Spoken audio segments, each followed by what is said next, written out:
Hello बच्चों, तो हमारा क्वेश्चन है a graph of Maxwell distribution of molecular velocity is plotted below. तो हमारे पास एक ग्राफ दे रखा है और उसके अकॉर्डिंग हमें करेक्ट ऑर्डर बताना है किसका, टेम्परेचर का करेक्ट ऑर्डर हम लोगों को एक्सप्लेन करना है। तो हमारे क्वेश्चन का जो की कंसेप्ट है, the key concept is Maxwell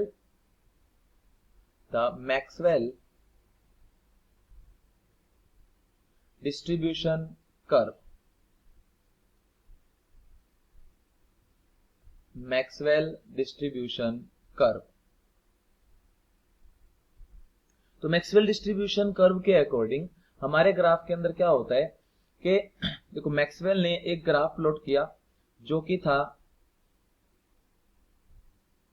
इधर होते हैं हमारे पास fraction of molecules and divide by N naught, और यहां होती है वेलोसिटी ऑफ मॉलिक्यूल्स,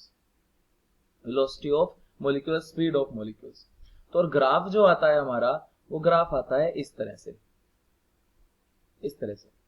तो जैसे जैसे हम वेलोसिटी को इंक्रीज करते हैं वैसे ही हमारे पास क्या होता है, वेलोसिटी को इंक्रीज करते करते नंबर ऑफ मॉलिक्यूल्स में ये जो एरिया होता है, ये जो टेम्परेचर जो एरिया होता है, इस तरह से आता है।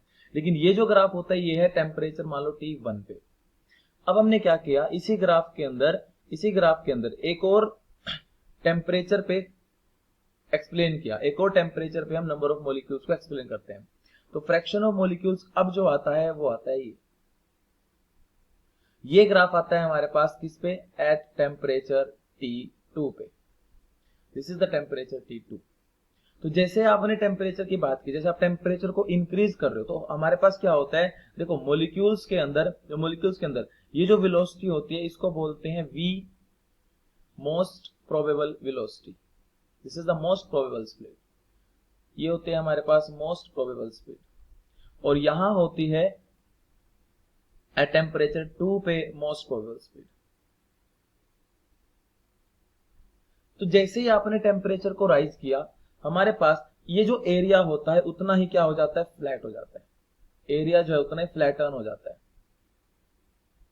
जैसे आप अलग टेम्परेचर पे कंडीशंस को लेके चलते हो तो हमारे पास जो एरिया होता है वो क्या हो जाता है, फ्लैटन हो जाता है।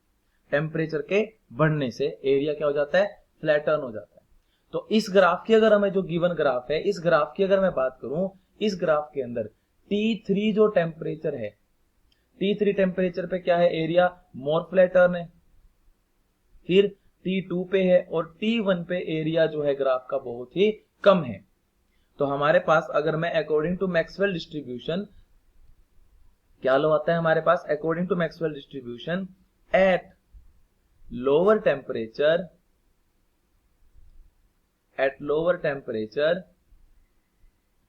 The molecules has low energy,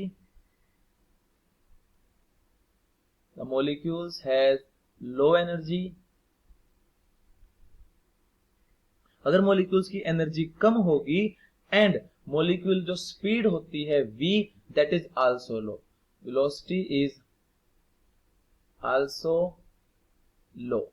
और अगर मॉलिक्यूल्स की स्पीड लो होगी तो डिस्ट्रीब्यूशन ऑफ मॉलिक्यूल्स का क्या हो जाएगा, स्मॉल हो जाएगा, ठीक है ना। And smaller distribution,